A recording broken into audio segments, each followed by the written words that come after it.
Qué gran gozo y qué gran alegría es, hermano, poder llegar a la palabra de Dios y escuchar su voz, y que su voz nos haga crecer y nos permita avanzar en el conocimiento de nuestro Señor Jesucristo, del carácter de Dios, a fin de ser perfeccionados todos los días que somos expuestos a su palabra. Amén. Lamento muchísimo si usted está hoy acá y no escuchó el sermón anterior en YouTube. Lo lamento mucho, es lamentable porque yo no tenía planificado separar el sermón, se dio, pero bueno, ojalá pueda usted acoplarse un poco a lo que está plasmando acá el Señor en Ezequiel capítulo 13 y en la exposición de esta hermosa mañana. Así que quiero saludar, antes de iniciar y leer el texto, a los hermanos que nos escuchan en YouTube. Son bastantes personas fuera de la congregación que nos escuchan más fuera de la congregación que dentro. Y recibo los reportes de eso, es tremendo. Doy gloria a Dios por eso, por todas las personas que nos escuchan, y les envío un saludo, un abrazo fuerte a todos los que nos escuchan, no solo en YouTube, sino en Radio Fronteras o Frontiers Radio.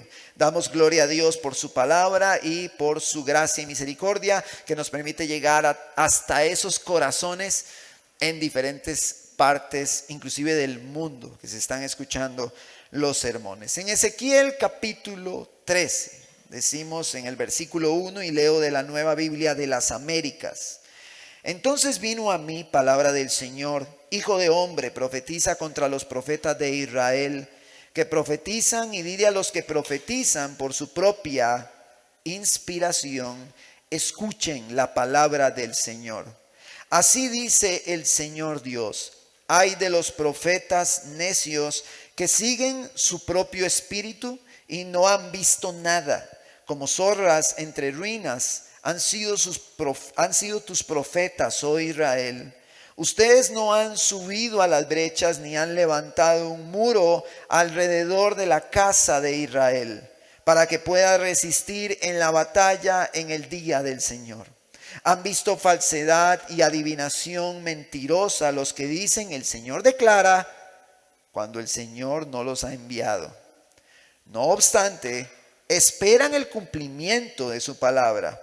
¿No han visto una visión falsa y han hablado una adivinación mentirosa cuando dicen: el Señor declara, y yo no he hablado? Por tanto, así dice el Señor Dios: por cuanto han hablado falsedad y han visto mentira, por tanto yo estoy contra ustedes, declara el Señor Dios. Y estará mi mano contra los profetas que ven visiones falsas y hablan adivinaciones mentirosas.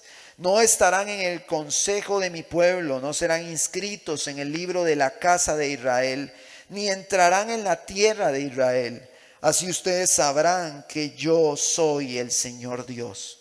Sí, porque han engañado a mi pueblo diciendo paz cuando no hay paz. Y cuando alguien edifica un muro, ellos lo recubren con cal. Diles pues a los que recubren con cal que el muro caerá, vendrá una lluvia torrencial y ustedes piedras de granizo caerán y se desencadenará un viento huracanado. Cuando el muro haya caído, no les preguntarán: ¿dónde está la cal con que lo recubrieron? Por tanto, así dice el Señor Dios: en mi enojo haré que un viento huracanado se desencadene también.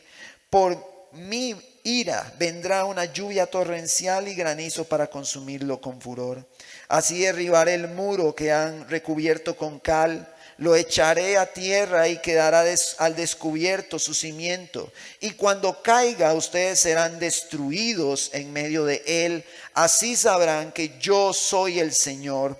Desahogaré así mi furor contra el muro y contra los que lo han recubierto con cal. Y les diré: no existe el muro ni existen los que lo recubrieron.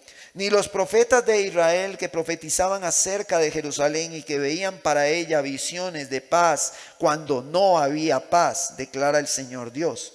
Y tú, hijo de hombre, pon tu rostro contra las hijas de tu pueblo que profetizan por su propia inspiración.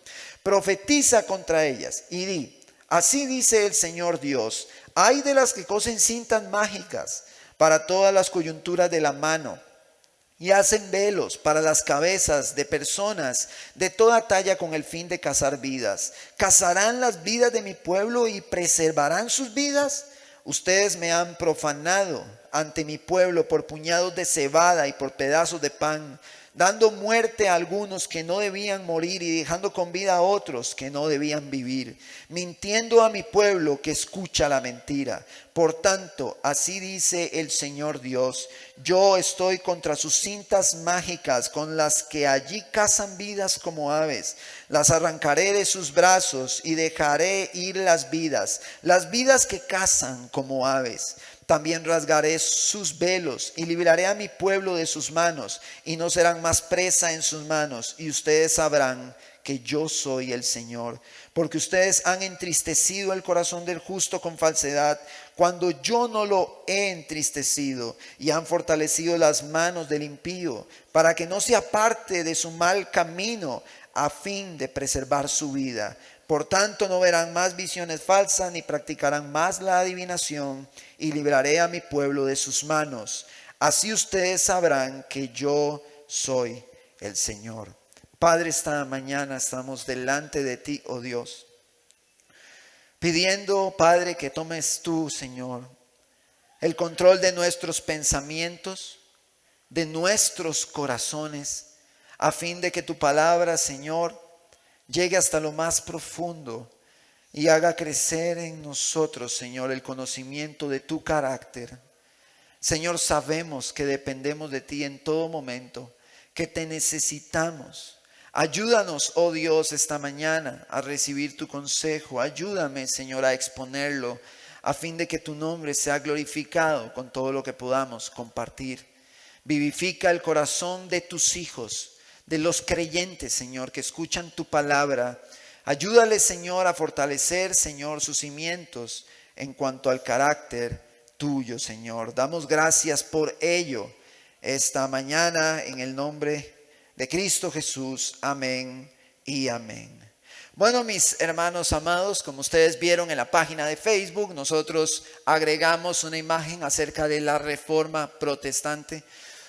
Ha sido un evento, la Reforma Protestante, que marcó la historia del cristianismo. Y bueno, ya yo di el contexto histórico el domingo anterior acerca de qué fue lo que pasó en la Reforma Protestante. Si hay algo característico en la Reforma, es que los reformadores no dijeron, bueno, vamos a ser reformadores. Ellos no dijeron eso.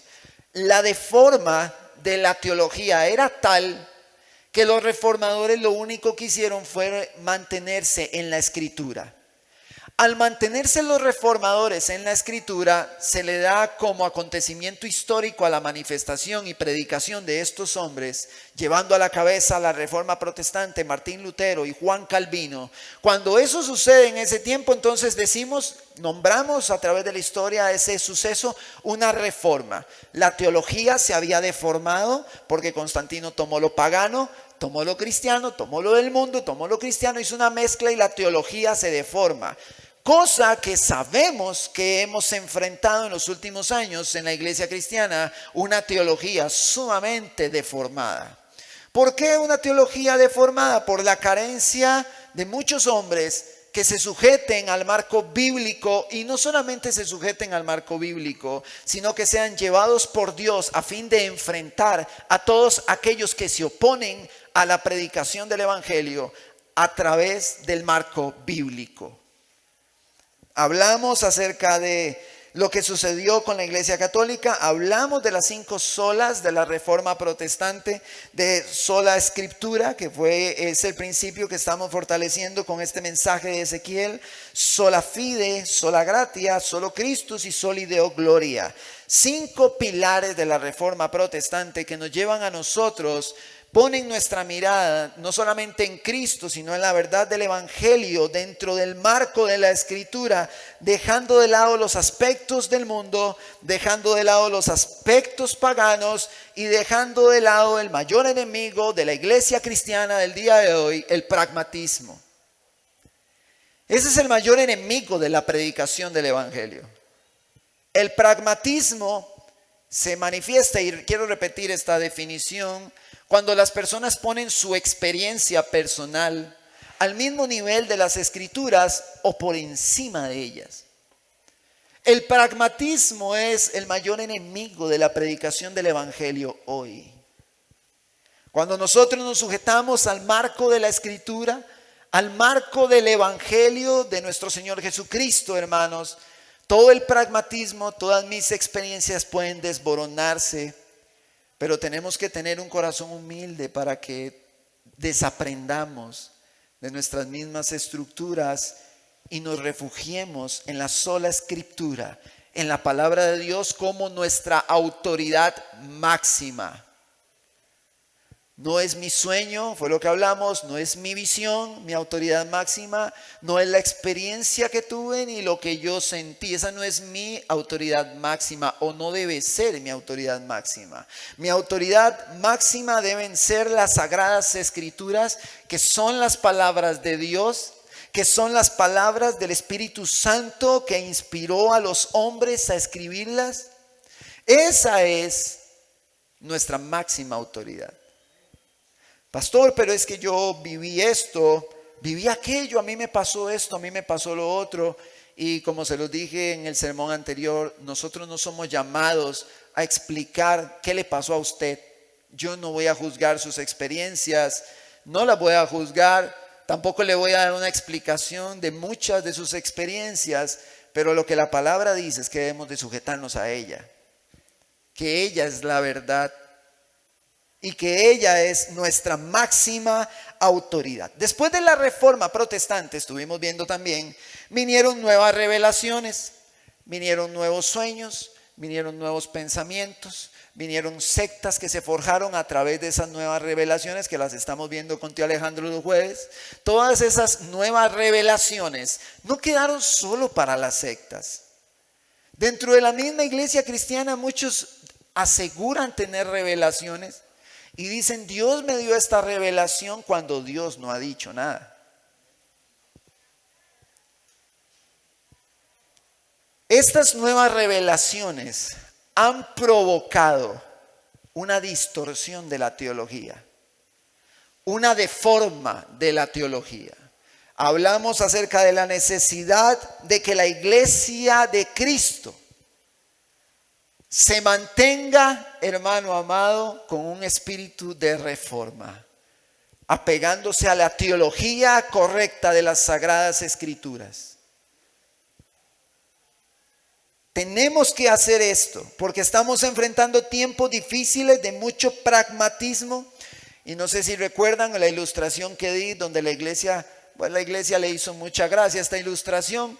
Porque yo paré en un estadio, en un clásico, Saprissa la liga, yo no veo fútbol, yo no soy sapricista, yo no soy liguista, yo no veo clásicos, yo no veo nada de eso. Pero en ese estadio, en ese clásico que estaba lleno, el estadio Ricardo Saprissa, yo estaba en la gradería sur, donde estaba la barra de la Ultra. Y experimenté muchas emociones ahí y yo era el más sapricista de todos y cantaba y gritaba y me aprendí las canciones y disfruté y yo era el más morado de todos. Y bueno, yo le comenté eso a la iglesia y le hice ver a la iglesia que a muchos eso les ha pasado dentro de la misma iglesia. Yo salí de ahí, de ese estadio, y yo no soy sapricista, yo no veo fútbol, yo no veo nada, pero me gustó la experiencia. Fue una experiencia muy linda, despertó mis emociones. Despertó todas mis emociones el estar en ese estadio y yo decía, qué chiva esto, pero yo no soy sapricista y no veo los clásicos. Y salí de ahí y nunca más. Muchos vienen a la iglesia y experimentan esas emociones, sensaciones, dicen qué linda experiencia, pero el día en que, si yo hubiera estado ahí en otro clásico y Saprissa hubiera perdido, seguramente yo no me hubiera emocionado tanto. Muchos que experimentan estas cosas en las iglesias superficiales, en sus emociones, se emocionan cuando las cosas son como a ellos les gustan, pero cuando no son como les gustan, se perdió la gracia, se perdió la esencia. Ya no tengo esa experiencia tan linda. La hermana Wendy le dejó de tarea a los chicos preguntarle a los papás que qué eran el libro de los salmos, que qué eran los salmos. Y resulta que ellos me dicen en la mesa, papá, ¿qué son los salmos? Y yo les digo, eso es literatura poética, son poemas, cánticos de los salmistas que exaltan a Dios, pero quiero aclarar algo respecto a este tema de las emociones para que no haya una confusión. Los salmistas expresan sus emociones. En los salmos vemos tristeza, vemos dolor, vemos refugio. Encontramos fortaleza, encontramos consuelo. Un montón de cosas encontramos en los salmos maravillosas. Hay una expresión emocional de los salmistas cuando proclaman el carácter de Dios, cuando expresan cómo ellos se sienten abatidos. Vemos salmos de arrepentimiento, vemos salmos de fortaleza, vemos salmos de consuelo, momentos donde el salmista está sufriendo, donde está padeciendo. Y la expresión emocional de los salmistas es correcta, es buena, es sana, porque la conciencia de los salmistas está bien informada respecto al carácter de Dios. Pero si nosotros no tenemos una conciencia bien informada respecto a quién es Dios, nuestras emociones pueden distorsionar nuestro accionar. Cuando la conciencia está bien informada de quién es Dios, las emociones expresarán quién es Él en nosotros. Y esto creo que hay que tenerlo bien claro, porque las emociones, los sentimientos, las experiencias fortalecen el pragmatismo. Es que yo sentí, yo esto, yo lo otro. Y se fortalece el pragmatismo. Y yo quiero que usted sepa que como pastor estoy dispuesto a luchar lo que tenga que luchar contra el pragmatismo. Nuestras emociones, nuestro carácter, nuestras decisiones deben reflejar a Jesús a través de la verdad bíblica. No es, hermano, a mí me decía una persona, es que yo sé que yo no voy a la iglesia, pastor, pero yo le doy gracias a Dios todos los días. Un día de estos yo voy, pero yo tengo una relación con Dios en mi casa. Hermano, eso no tiene nada de bíblico. Hay una distorsión de la verdad de la iglesia en esa persona. La iglesia debe compartir, la iglesia debe reunirse y entonar a una sola voz alabanzas a nuestro grande y poderoso Dios. La iglesia debe reunirse en sus casas para compartir sus alimentos, tener reuniones de diferentes tipos, no solo para trabajar. Pero cuando nosotros decimos, no, yo no necesito ir a la iglesia, yo tengo una relación con Dios, eso es pragmatismo y se opone a la verdad bíblica. Es que la palabra del Señor dice que nosotros vamos a morir inmediatamente, vamos a ir a un juicio, pastor, pero es que yo me soñé que eso no es así, eso es pragmatismo. La autoridad máxima es su criterio, la autoridad máxima es su sueño, la autoridad máxima es su experiencia, eso es pragmatismo. Todos dentro de esta congregación debemos sujetarnos a la verdad bíblica y debemos escuchar las palabras de Dios y permitir que la mayor manifestación del Espíritu Santo se dé en nosotros como pastor, siguiendo sus palabras. Una iglesia humilde. Una iglesia con menos orgullo. Una iglesia que sepa perdonar. Una iglesia que sepa ser benigno para con los ingratos y malos. Pero a veces dentro de los mismos hermanos no se puede perdonar ni siquiera a los mismos hermanos. ¿Cómo va a haber benignidad para con los malos? Menos. Estamos en tiempos donde esta sola escritura debe gobernar la iglesia. La sola escritura, la palabra de Dios, nos dice cómo vive la iglesia, cómo tiene que actuar la iglesia, cómo camina la iglesia, qué tiene que hacer la iglesia, qué no tiene que hacer. La palabra del Señor lo dice de forma explícita y de forma implícita. De diferentes formas la palabra lo enseña. Por eso es bueno que cuando usted tenga preguntas las haga, en vez de sacar conclusiones, en vez de comentarle a otros hermanos y decir: a mí, pastor, a mí no me parece. No, gracias a Dios no pasa eso aquí. Lo importante es que la iglesia pueda acercarse, hablar, preguntar. La palabra da respuestas para todo. Nosotros no, como hombres, no tenemos las respuestas, pero el Señor sí nos las da en su palabra. Así que tenemos que amarla. Y yo, cuando estaba orando al Señor esa semana, la semana tras anterior, y yo le decía: Señor, ¿cuál palabra llevo? Yo quiero fortalecer la idea y la manifestación de tu espíritu que se dio en la época de la Reforma Protestante. ¿Qué palabra llevo? Entonces el Señor pone en mi corazón el capítulo 13 del libro de Ezequiel. Yo empiezo a estudiar ese texto durante toda la semana, empiezo a trabajar el sermón, pero el sábado, cuando yo estoy revisando las tesis de Martín Lutero, en la tesis número 92, Martín Lutero menciona Ezequiel capítulo 13.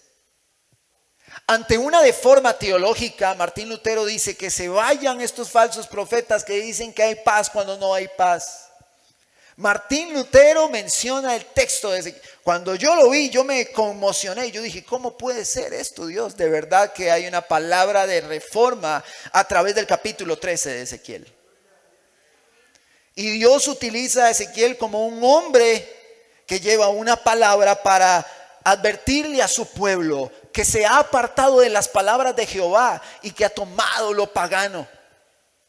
Esto lo vimos y sabemos, vimos también que Ezequiel es un profeta exílico, como Daniel, que ejercieron su llamado de profetas estando en exilio, fuera de Jerusalén, llevados en cautiverio.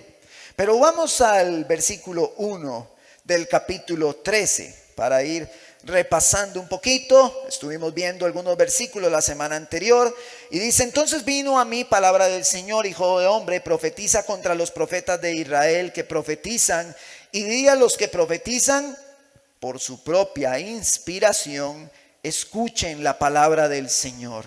Hermanos, no hablemos cosas, no inventemos cosas, no inventemos. Escuchemos la palabra del Señor. No hablemos bajo nuestra propia inspiración. Los que predicamos, no prediquemos bajo nuestra propia inspiración.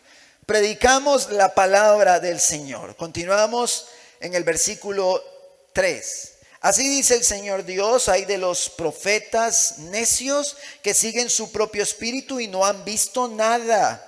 Habían hombres en Jerusalén. Hablamos de que la gloria de Dios, esto lo mencioné, se había apartado de Jerusalén y se fue para Babilonia, donde estaba Ezequiel ahí en exilio. La gloria de Dios cayó sobre él y en el capítulo 1 de este libro él logra ver la gloria de Dios, logra ver su grandeza en una visión. Y entonces la gloria de Dios se aparta de Jerusalén porque se llenó Jerusalén, se propagó de falsos profetas que hablaban conforme a lo que ellos creían, conforme a lo que ellos pensaban que era lo mejor para el pueblo. Entonces de eso hablaban. Y adivinen que el pueblo no los rechazó, el pueblo los escuchaba. Entonces hay una conmoción tremenda en todo esto que Ezequiel está viendo, porque en los próximos capítulos, entre el 1 y el 11, Dios le revela a Ezequiel qué es lo que está pasando en Jerusalén, donde hay una teología deformada, donde las palabras de Dios se mezclaron con lo pagano y entonces hay un revoltijo tremendo. Y entonces, con un espíritu de reforma, Dios habla a Ezequiel y le dice: tienes que ir a decirle esto y decirle a mi pueblo que se tiene que doblegar a mí otra vez porque se apartó de mis palabras y están siguiendo su propio espíritu, están siguiendo su propia inspiración. Ya no están siguiendo mis palabras, no se están sujetando a ellas. Tenemos que tener esto bien claro. Versículo vamos a brincar al versículo 5 para continuar ya esta mañana, porque los versículos anteriores ya los vimos. Ustedes no han subido a las brechas, ni han levantado un muro alrededor de la casa de Israel para que pueda resistir en la batalla el día del Señor. Han visto falsedad y adivinación mentirosa los que dicen: el Señor declara, cuando yo no los he enviado.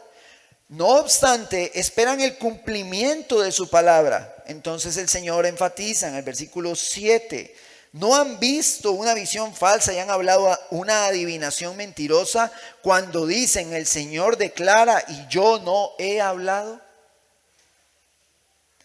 Cuando una persona dice: así dice el Señor, y el Señor no ha dicho nada, eso es una adivinación mentirosa. Ahora, al ser una adivinación mentirosa, no estamos diciendo precisamente que Satanás tomó el cuerpo de esa persona o sus pensamientos para una adivinación mentirosa literalmente, sino que ahí dice que los que han practicado adivinación mentirosa son los que han hablado conforme a su propia inspiración. Entonces, en el tanto un hombre o una mujer hablen diciendo: Dios dice, cuando Dios no ha dicho, no solamente es una adivinación mentirosa, sino que es una manifestación de estar hablando bajo su propia inspiración. Hermanos, el decir el Señor dijo, cuando Él no ha dicho nada, es realmente serio. Y aplica para nosotros como predicadores cuando leemos un texto y decimos: este texto lo que nos está diciendo es esto y esto, y no es eso lo que Dios está diciendo. El tomar Gálatas capítulo 6 versículo 6, que lo tomé ahora como un ejemplo, y decir: la palabra del Señor dice que ustedes tienen que sacar para mí. Eso es hablar bajo mi propia inspiración. Es una práctica errónea. Y el problema no es solamente el error a la hora de exponer la palabra de Dios, sino cómo Dios ve eso. Cómo el Dios santo, creador de los cielos y la tierra, ve eso. Cómo Dios lo ve.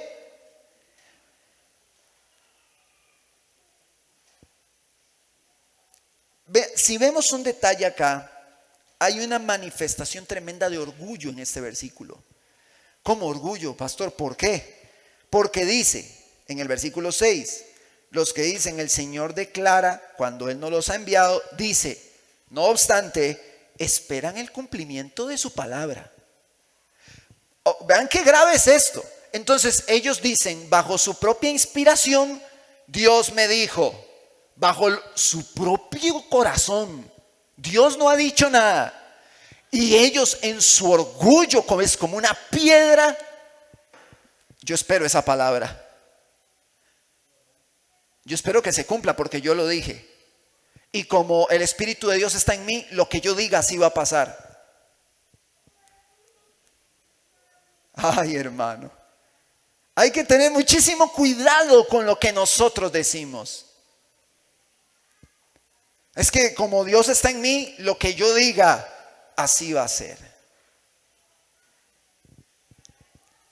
Dios, que el Señor nos ayude.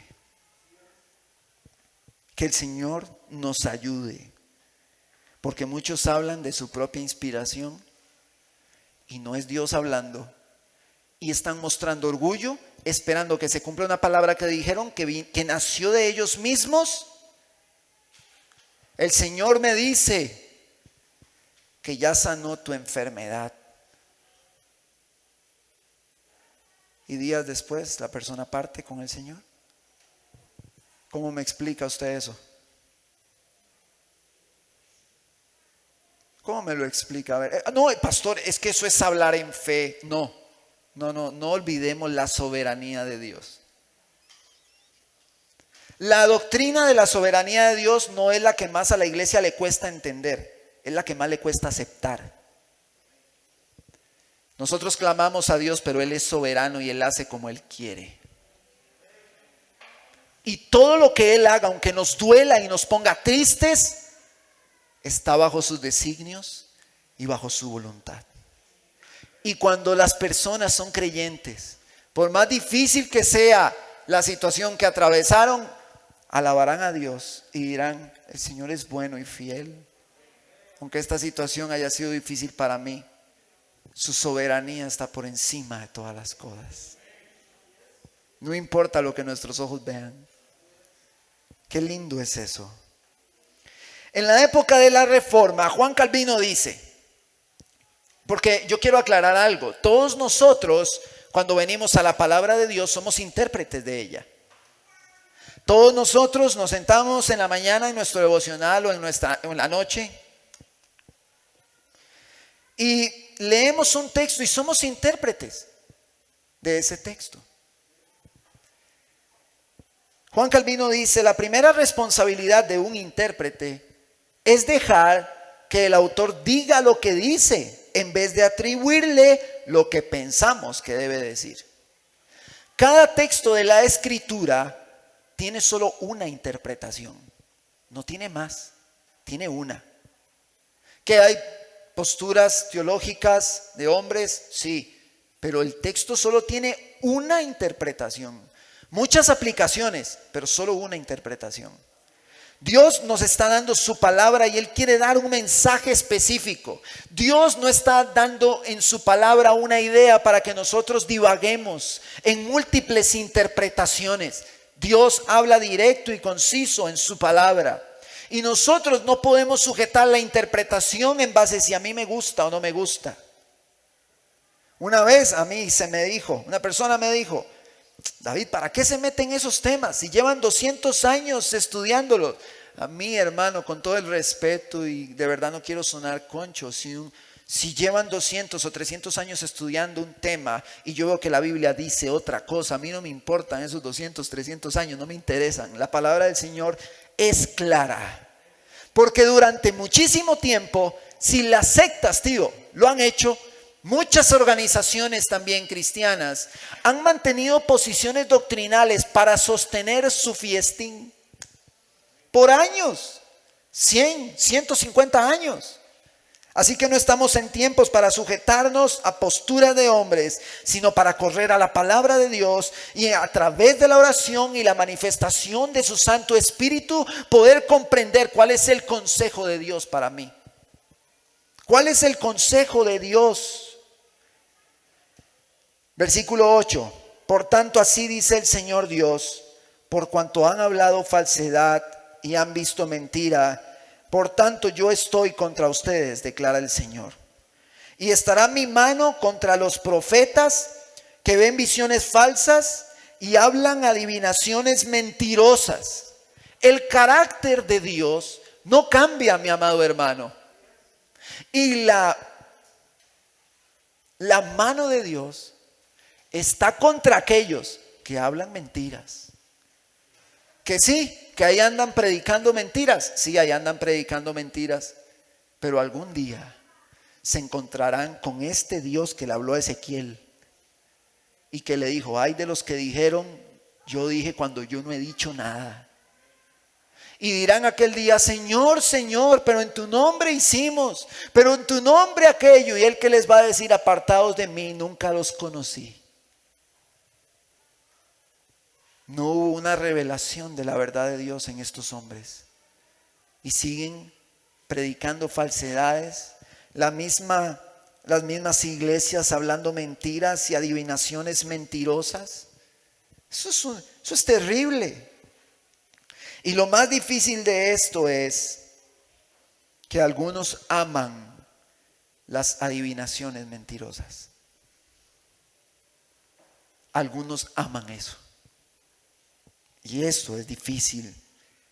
No estarán, dice en el versículo 9, en el consejo de mi pueblo, no serán inscritos en el libro de la casa de Israel, ni entrarán en la tierra de Israel. Así ustedes sabrán que yo soy el Señor Dios. Sí, porque han engañado a mi pueblo diciendo paz, cuando no hay paz. Y cuando alguien edifica un muro, ellos lo recubren con cal. ¿Por qué Lutero utiliza en la tesis número 92 esta frase de Ezequiel capítulo 13 y versículo 10? Porque la Iglesia Católica en ese contexto le hacía creer a todos que estaban en lo correcto, que las indulgencias era algo real, que todo lo que ellos hacían estaba bien. Nadie tenía acceso a las escrituras, solo el clero. Los hombres no tenían acceso a la palabra de Dios. Entonces la iglesia les dice: tranquilos, todo está bien, todo está bajo control, paz, paz, pero no hay paz.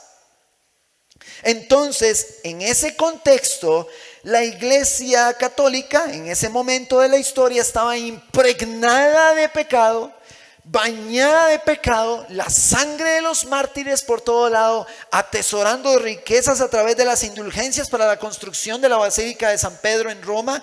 Se hacían ricos a costillas del engaño y de la mentira. Esto era lo que estaba pasando.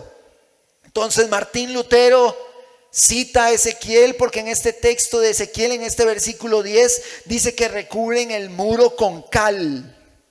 Porque el cal hace que todo se vea agradable a los ojos. Hacen el muro en la condición en la que se encuentre y después le pasan cal.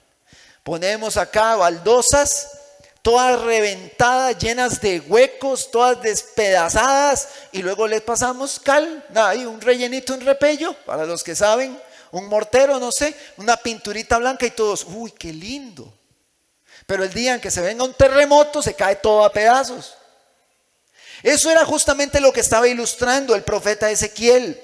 Un muro podrido y descompuesto que le ponían cal para que se viera bonito. Así era la iglesia católica, así eran los fariseos. Cuando Jesús les dice: ustedes son como sepulcros, blanqueados por fuera, se ven lindos, se ven formales, se ven preciosos, pero por dentro están llenos de huesos, de muertos, de pudredumbre.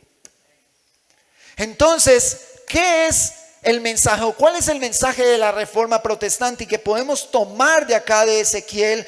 Que Dios está mirando la condición del muro. Para Dios no hay un cal, para Dios no se ve todo bien bonito. Dios ve el corazón del hombre. Dios ve qué hay en sus pensamientos, Dios ve qué hay en los míos. Vuelva a ver a su hermano. Dios sabe qué piensa usted de su hermano. Usted puede venir, tío, un abrazo, tío, y darle un abrazote a tío, pero Dios sabe qué pienso yo de él. Dios ve nuestros pensamientos. En una ocasión le preguntaron a R.C. Sproul, ¿cuál es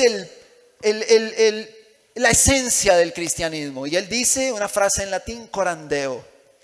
La frase corandeo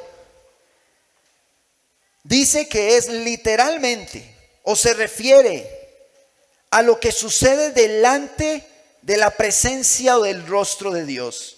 Vivir corandeo es vivir toda la vida en presencia de Dios, bajo la autoridad de Dios, para la gloria de Dios. Vivir en la presencia de Dios es entender que lo que sea que hagamos y donde sea que lo hagamos, estamos haciéndolo bajo la mirada de Dios. Dios es omnipresente. No existe lugar tan remoto que podamos escapar como para huir de su mirada. Tomado de Ministerios Ligonier por R.C. Sproul. En el versículo 11 dice: diles pues a los que recubren con cal, a los líderes que ven el pecado y que agarran el pecado. Vamos a ver qué puedo tomar aquí. Agarran el pecado aquí, vamos a ver. Aquí está el pecado, guárdelo. Guarde el pecado y métalo en la gaveta. Eso hacía la iglesia católica, eso hacían los fariseos, y eso hacen muchos líderes cristianos. Agarrar el pecado, cubrirlo con cal. Aquí no pasa nada, todo es pasto, está bien, es una maravilla. Hay algo tremendo aquí de Dios. Y todo el pecado está detrás del cal. Pero lo interesante de esto es que muchos No vivimos corandeo, no vivimos recordando que estamos expuestos a la mirada de Dios. Tenemos que recordar eso. Cuando llegó el paralítico donde Jesús, Marcos capítulo 2, no lo busque, dice que meten al paralítico por el techo, lo meten ahí y lo sientan, y entonces Jesús le dice: tus pecados te son perdonados. Y estaban los fariseos ahí. Los fariseos no hablaron. Dice la palabra que Jesús sabía lo que ellos pensaban, porque Dios conoce nuestros pensamientos. Usted puede darle una sonrisa a su hermano. Usted puede darle un abrazote a su hermano. Usted puede saludar al pastor y darle una sonrisa. Pero Dios sabe qué piensa usted de su hermano. Y hago énfasis en esto, porque mientras nos damos una sonrisa acá, probablemente estemos dañando a nuestro hermano, murmurando sobre él y sobre lo que hace para el Señor. Pero estamos corandeo delante de Dios. Esto no se trata del pastor. No se trata si el pastor lo escucha. Dios guarde lo escuche el pastor. Ni piense eso. ¿Para qué? Si está corandeo delante del rostro de Dios. Uy, Dios libre, el pastor me ve hacer esto. No, Dios le está viendo. Dios está viendo su corazón. Dios no puede ser burlado. Jesús sabía lo que pensaban los fariseos. En el Salmo 139 el salmista también plasma esta naturaleza de Dios que conoce todo lo que hay en nosotros. Cuando dice en el versículo 2: tú has conocido mi sentarme y mi levantarme, has entendido desde lejos mis pensamientos, has escudriñado mi andar y mi reposo, y todos mis caminos te son conocidos, pues aún no está la palabra en mi lengua, y he aquí, oh Jehová, tú la sabes toda. Entonces Ezequiel, al ver la manifestación que se estaba dando en Jerusalén a través de las visiones, Ezequiel ataca ese muro con cal. Bueno, Dios a través de Ezequiel. Y les dice: ustedes pintan todo muy bonito. Usted se pone su traje, saco, corbata el domingo, su perfume bien arreglado, pero yo conozco sus pensamientos. Yo conozco qué hay en sus corazones. Dios conoce qué vamos a decir mañana, qué vamos a decir ahora más tarde. Él sabe qué abunda en nuestro corazón y que más tarde lo vamos a decir, porque no ha salido palabra de nuestra boca y Él ya la conoce toda. Hermanos, entonces Ezequiel le habla a ese pueblo diciéndole: pueblo, ustedes cubren con cal, pero Dios está viendo todo lo malo que ustedes están haciendo. Esa naturaleza de Dios no ha cambiado. Nosotros cubrimos con cal, pero Dios ve lo que estamos haciendo. El llamado a la santidad es uno de los principales pilares de la reforma. Y Ezequiel llama a través de todo el libro a la santificación. Y a pesar de que hay juicio, a pesar de que hay castigo, Ezequiel termina dando restauración y promesas maravillosas para el pueblo. Versículo 12. Cuando el muro haya caído, no les preguntarán: ¿dónde está la cal con que lo recubrieron? ¿No era acaso que se veía tan bonito? ¿No era acaso que se veía tan bien ese muro? ¿No era que levantaba sus manos el domingo y estaban llenos de la presencia de Dios? Pero el muro se cayó. ¿No era que había algo lindo que Dios estaba haciendo en ellos? ¿Qué pasó con eso? Entonces se plantea a través de la profecía de Ezequiel esta verdad. Versículo 13. Por tanto, así dice el Señor Dios: en mi enojo haré que un viento huracanado se desencadene también por mí. Ira vendrá, una lluvia torrencial y granizo para consumirlo. Y ahí viene más juicio para el muro. versículo 15, en el versículo 14, perdón, así derribaré el muro que han cubierto con cal y lo echaré a tierra y quedará al descubierto su cimiento, y cuando caiga ustedes serán destruidos en medio de él. Hermano amado, Dios conoce los pensamientos de cada uno de los que nos sentamos en este lugar, y si estamos cubriendo con cal un pecado tremendo en nosotros y tenemos una doble cara viniendo los domingos a la congregación mostrándonos muy piadosos, pero estamos devorando y destruyendo a nuestros hermanos con críticas y con división, entonces Dios mostrará eso tarde o temprano y hará caer ese muro. Porque Dios no puede ser burlado, porque Dios conoce todas las cosas. Dios sabe qué está pasando en el corazón de la iglesia. Dios sabe cuánta carnalidad hay. Dios sabe. Es cierto, uno como pastor podrá pensar muchas cosas y uno podrá tratar de sacar conclusiones, pero a ciencia cierta, el que sabe la verdad de todo es Dios. Y todos nosotros estamos corandeo. Dios está viendo lo que pensamos. Y lo que hacemos, lo hacemos delante de Él. Él nos está viendo. La predicación de la Reforma no solamente atacó el engaño y la mentira, sino el pecado. Hermano, y debemos atacar el pecado a través de la verdad del Evangelio, de la cruz. Entonces en el versículo, vamos al 16, dicen: y los profetas de Israel que profetizaban acerca de Jerusalén y que veían para ella visiones de paz, cuando no había paz, declara el Señor, quedarán según lo que viene diciendo en los versículos anteriores. Y tú, hijo de hombre, pon tu rostro contra las hijas de tu pueblo que profetizan por su propia inspiración. Así dice el Señor: hay de las que cosen cintas mágicas. Es que esto de las cintas mágicas y los aceites y eso no es solo de ahora, eso véanlo en el texto. Cintas mágicas para todas las coyunturas de la mano, y hacen velos para las cabezas de las personas. Detalla con fin de cazar sus vidas. Cazarán las vidas de mi pueblo y preservarán sus vidas. Ustedes me han profanado ante mi pueblo por puñados de cebada y pedazos de pan, dando muerte a algunos que no debían morir y dejando con vida a otros que no debían vivir. Mintiendo a mi pueblo que escucha la mentira. Muchas mujeres en este contexto habían adoptado costumbres paganas.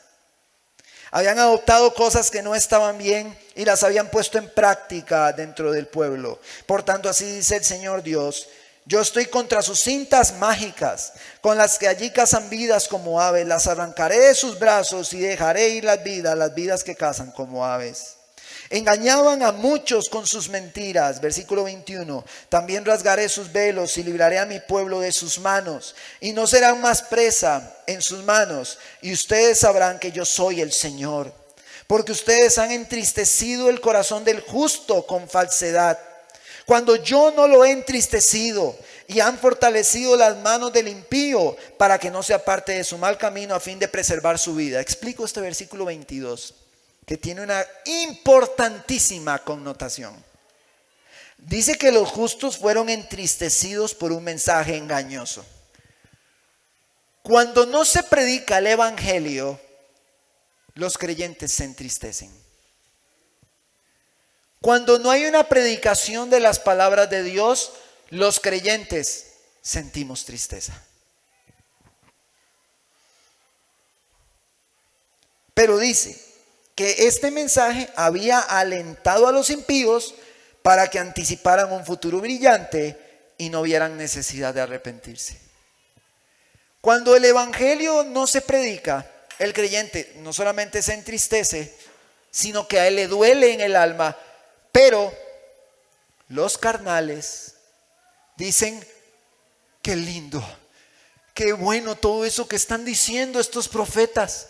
Qué mensaje tan maravilloso. No pienso nunca en arrepentimiento, no pienso nunca en pecado, no pienso en tomar la cruz y seguir al Señor, no pienso en eso. Solo pienso en que ese profeta dijo que Dios tenía para mí cosas grandes y que Dios me iba a llevar a las naciones y que Dios iba a hacer conmigo esto. Y entonces el evangelio pasó a un segundo plano, mostrando la egolatría tan profunda que el hombre tiene a través de adivinación engañosa, que es una manifestación de hombres impíos que profetizan bajo su propia inspiración. Esa es la parte difícil de todo esto, que hay muchas personas en muchos lugares recibiendo así falsas profecías, mensajes engañosos que no reflejan a Dios, que fortalece su egolatría, que fortalece su yo, pero el evangelio hace todo lo contrario. Me recuerda que debo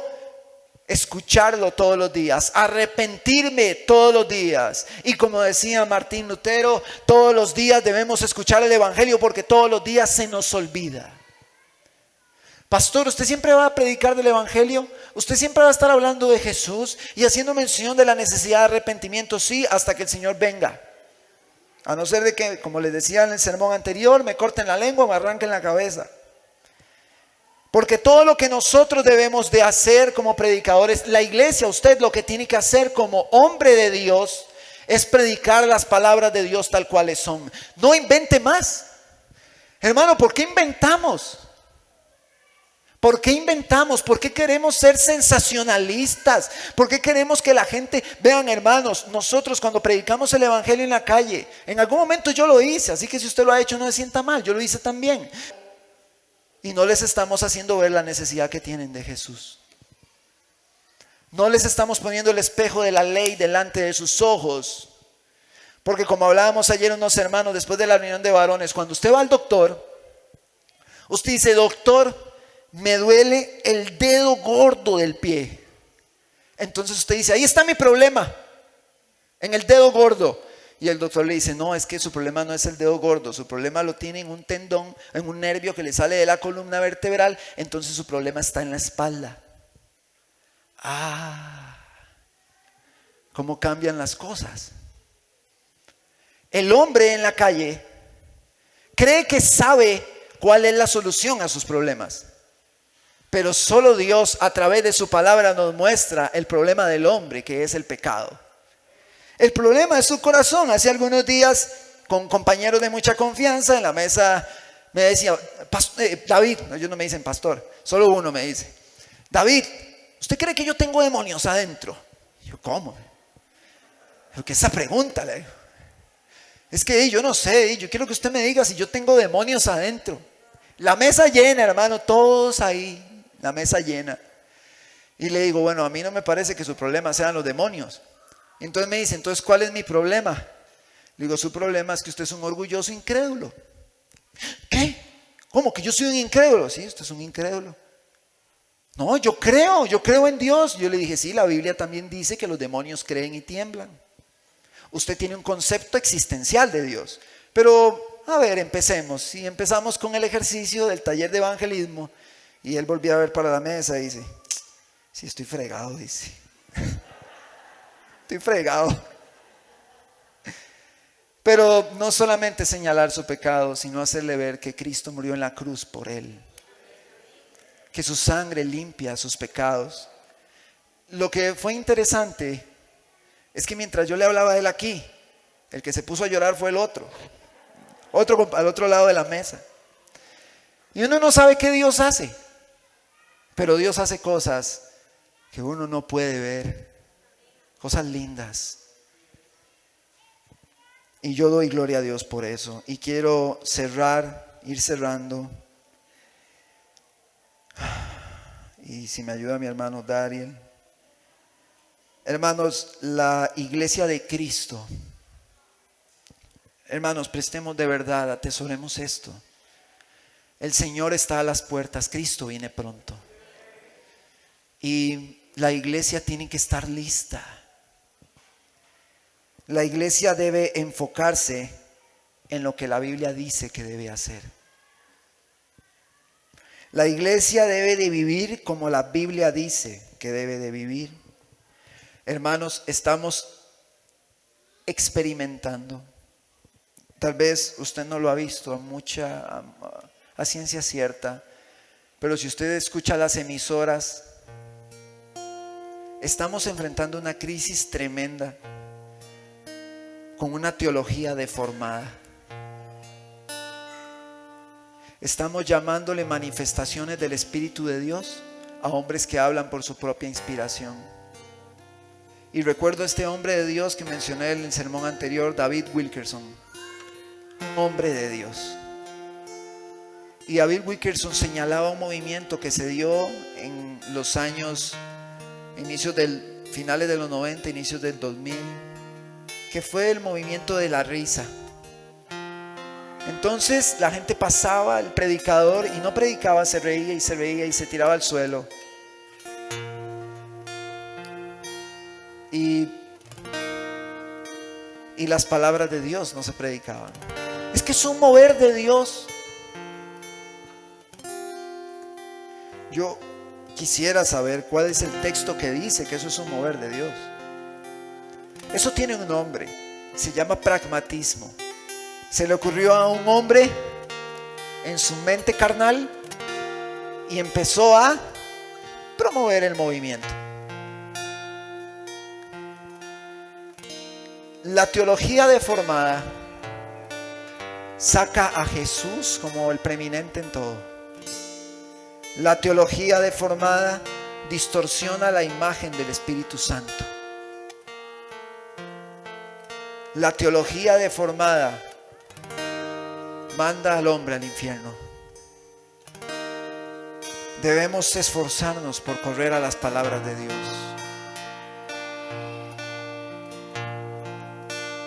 Muchos hablan, y lo mencioné la vez anterior, muchos utilizan términos, algunos bíblicos, como la unción. Es que la unción aquí, la unción allá, la unción aquí, sí, aquí no. Y ni siquiera comprenden qué es la unción a la luz de la Escritura. Términos como el mover de Dios. ¿Qué es el mover de Dios? ¿Qué es el mover de Dios? Debemos correr a la Escritura para que ella nos dé estas respuestas y no nosotros llevar esto a un plano personal donde yo creo que no, ¿cuál es la cita bíblica que muestra lo que usted está diciendo? ¿Cuál es el texto que dice que eso es así como usted dice? ¿Cuál es el texto? Saque el texto. Nunca diga Dios me dijo, si no hay un texto bíblico que respalde lo que Dios está diciendo. El profeta Ezequiel, en todo este capítulo, él dice: por tanto no verán más visiones, en el versículo 23, ni practicarán más la adivinación, y libraré a mi pueblo de sus manos. ¿Cómo libra Dios al pueblo hoy de las manos de las adivinanzas, de las mentiras, del engaño? ¿Cómo lo hace Dios? El mismo Ezequiel lo responde el día de hoy. ¿Cómo lo hace hoy Dios? Ezequiel lo responde. ¿Cómo, pastor? ¿Cómo? En Ezequiel capítulo 36, cuando se hacen promesas maravillosas de restauración para el pueblo, en el versículo 26 del capítulo 36, búsquelo conmigo, vaya conmigo, vamos a leerlo juntos. Así es como Dios lo hace hoy. Después de todo el caos que hay en Jerusalén, después de todo el juicio que Dios proclama para Jerusalén, después de todo el engaño, profetas mentirosos, engañosos, en el versículo 26 de este capítulo 36 dice: os daré un corazón nuevo y pondré mi espíritu nuevo dentro de vosotros. ¿Sabe usted dónde está la presencia de Dios? En nosotros. Y sujetamos la presencia de Dios a fuertes movimientos, pero la presencia de Dios está dentro de nosotros y está en medio de la alabanza de su pueblo. Y pondré un espíritu nuevo dentro de vosotros, y quitaré de vuestra carne el corazón de piedra, y os daré un corazón de carne. Pero aquí viene la clave: y pondré dentro de vosotros mi espíritu. Él pone el espíritu dentro de nosotros. Y haré que andéis en mis estatutos y guardéis mis preceptos y los pongáis por obra. Pregunto, ¿quiénes son o qué es lo que hace que andemos en los estatutos de Dios? Es su espíritu. ¿Quieres saber si una persona está llena del espíritu de Dios? Véalo, andar conforme los estatutos de Dios. Véalo en el fruto del espíritu. Véalo en la humildad, en el perdón, en el amor, en la mansedumbre, en la paciencia, en la benignidad. Véalo, porque por los frutos los conocemos. Porque dice que Él no solo va a hacer que andemos en sus estatutos, que guardemos en nuestros pensamientos sus preceptos, sino que el Espíritu de Dios es el que va a hacer que yo los ponga por obra. Es el Espíritu de Dios que hace que seamos obedientes. No somos nosotros mismos. Por eso la mayor manifestación del Espíritu Santo es que la iglesia siga sus preceptos. Esa es ¿quiere usted saber si el Espíritu Santo está en el corazón de un hombre? No se deje llevar por el cal, que se ve muy bonito. Vea cómo se comporta. Vea cómo perdona a sus hermanos. Entonces yo digo, está lleno del Espíritu Santo. Vea cómo tiene mansedumbre. Vea cómo ora por los hermanos. Vea cómo vela por las necesidades de los demás. Entonces decimos, está lleno del Espíritu Santo. Pero el cal a veces se disfrazaba de una actitud tremenda los domingos y gritos y levantar nuestras manos y llenos, pero salimos y no hay fruto. No se ponen por obra los mandamientos de Dios. Nos sentamos a la mesa con otras personas y practicamos el pecado con nuestra lengua. Dañamos el cuerpo de Cristo. Vemos lo que no tenemos que ver, juzgamos lo que no tenemos que juzgar, señalamos lo que no tenemos que hacer. Pero el que es lleno del Espíritu no hace estas cosas, sino que vela por el bienestar de su hermano antes que el suyo propio, teniendo el mismo sentir que hubo también en Cristo. Así es la iglesia. Así son los hombres que están llenos del Espíritu. Y los hombres que están llenos del Espíritu defenderán con su vida lo que la palabra del Señor dice. Hermano, nada de adivinaciones mentirosas. No inventemos nada más. La sola escritura es nuestra autoridad máxima. Y hermano, yo puedo tener sueños, yo puedo tener experiencias, yo puedo sentir muchas cosas, pero mi autoridad máxima es la palabra de Dios. Es ella. Es ella.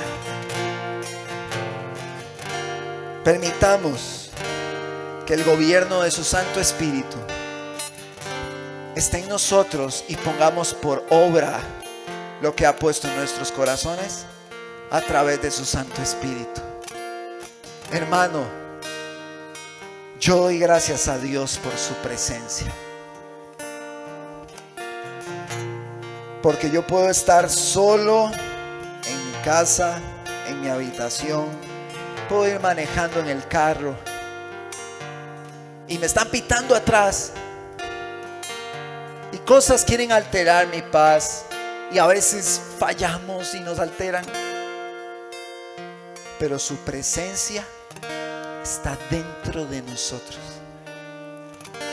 Vivamos como dice su palabra y que el Espíritu de Dios haga la obra en nosotros. ¿Cómo saber si el Espíritu de Dios está con nosotros en la iglesia? Vea el fruto de la iglesia. ¿Cómo lo sabemos? Vea el fruto. Pastor, pero de ahí, a mí me parece, pastor, que usted tiene que ponerse vivo, porque vea que la gente pues, no le gusta que le estén hablando del pecado, y no, eso no es por lo que un predicador, un pastor debe velar. El apóstol Pablo dice en Gálatas que nuestra responsabilidad es predicar el Evangelio y no agradar a los hombres, sino a Dios. Vea a su hermano, al que tiene a su lado, y aunque usted solo le vea los ojos, ame a su hermano, porque qué tanto ame a su hermano usted va a reflejar qué tanto de Cristo hay en usted. Es que con ese hermano sí me cuesta a mí. Ámelo. Ay, pastor, ¿qué la pone tan difícil? Es que con esa hermana yo lucho. Ámela. Si es que el Espíritu de Dios está en usted. ¿Qué le parece si se pone sobre sus pies esta tarde y apelamos a la necesidad de predicar con el mismo espíritu de la reforma? Este mes hicimos énfasis, o estamos haciendo énfasis a la reforma protestante, culminando el 31 de octubre, que se cumplen los 504 años desde que Martín Lutero clavó las 95 tesis en la catedral de Wittenberg, en Alemania, en 1517. Culminamos este 31 de octubre con una conferencia donde viene el pastor Alan de Gracia Soberana a compartir el mensaje también, el hermano Héctor y mi persona. Estaremos predicando en esa conferencia. La verdad es que los jóvenes dicen: pastor, no nos meta en problemas, pero si usted puede venir, venga, y ya yo me arreglaré con los jóvenes, aunque se enojen conmigo. Pero venga a la conferencia. Es que ellos quieren hacer una actividad para jóvenes, pero la verdad es que la reforma protestante es un hecho que fue una de las mayores manifestaciones de Dios en una época muy oscura del mundo. Y damos gloria a Dios por la vida de esos hombres que predicaron el Evangelio tal cual es. Amén. Padre, esta tarde, Señor, estamos delante de ti, agradecidos, Señor, contigo, porque tu presencia está en nuestros corazones, porque el resplandor del Evangelio ha iluminado nuestro entendimiento y has escrito tus estatutos en nuestro ser, llevándonos a toda obediencia.